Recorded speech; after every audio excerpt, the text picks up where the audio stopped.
अलैकुम वरहमतुल्लाहि वबरकातुहु।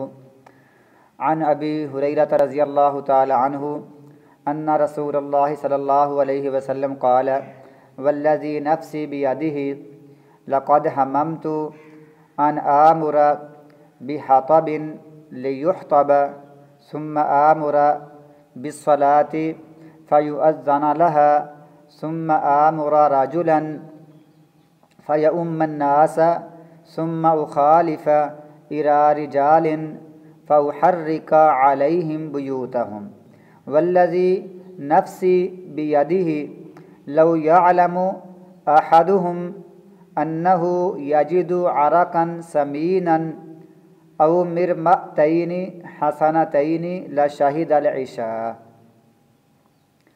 सही बुखारी की हदीस है।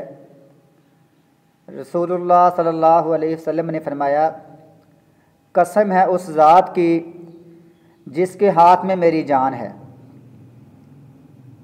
कसम है उस ज़ात की जिसके हाथ में मेरी जान है। यकीनन मैंने इरादा कर लिया था कि मैं हुक्म दूँ लकड़ियाँ इकट्ठी करने का ताकि वो इकट्ठी कर ली जाएं। फिर मैं हुक्म दूँ नमाज़ पढ़ने का तो उसके लिए अज़ान कही जाए। तो फिर मैं तुम में से किसी बंदे को हुक्म दूँ कि वो नमाज़ पढ़ाए। फिर मैं चला जाऊँ उन लोगों की तरफ और उनके घरों को आग लगा दूँ, यानी किन के घरों को? जो लोग नमाज़ पढ़ने के लिए नहीं आते। फिर मेरा दिल करता है, मैंने इरादा कर लिया था कि मैं उनके घरों को आग लगा दूँ, जला दूँ। कसम है उस ज़ात की जिसके हाथ में मेरी जान है।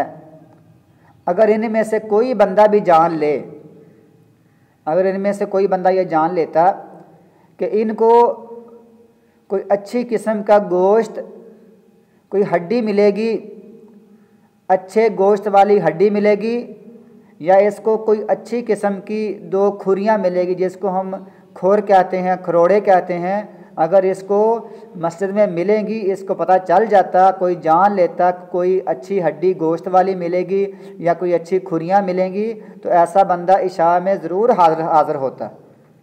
गोया कि दुनिया के लालच के लिए बंदे को पता है कि मुझे सालन वगैरह गोश्त मिलेगा, अच्छा गोश्त मिलेगा, तो वह नमाज़ पढ़ने के लिए आता। रसूलुल्लाह सल्लल्लाहु अलैहि वसल्लम ने फरमाया, मेरा दिल करता है कि मैं आग लगा दूँ। मैंने इरादा कर भी लिया था आग लगाने का। और लोग खाने के लिए पहुंच जाते हैं लेकिन नमाज के लिए नहीं पहुंचते। हमें इस सिलसिले में हमें सोचना चाहिए, हमें समझना चाहिए और हमें इस बारे में सुस्ती या कोताही नहीं करनी चाहिए, क्योंकि दूसरी हदीस अल्लाह के नबी ने फरमाया सल्लल्लाहु अलैहि वसल्लम ने, अगर ये लोग जान लें कि इशा की नमाज़ में हाज़िर होने का और सुबह की नमाज़ में हाज़िर होने का कितना सवाब है, तो लोगों को अगरचे रींग कर भी आना पड़े या उनको चूतड़ों के बल भी आना पड़े तो फिर भी आएंगे। लिहाजा इसका बड़ा सवाब है।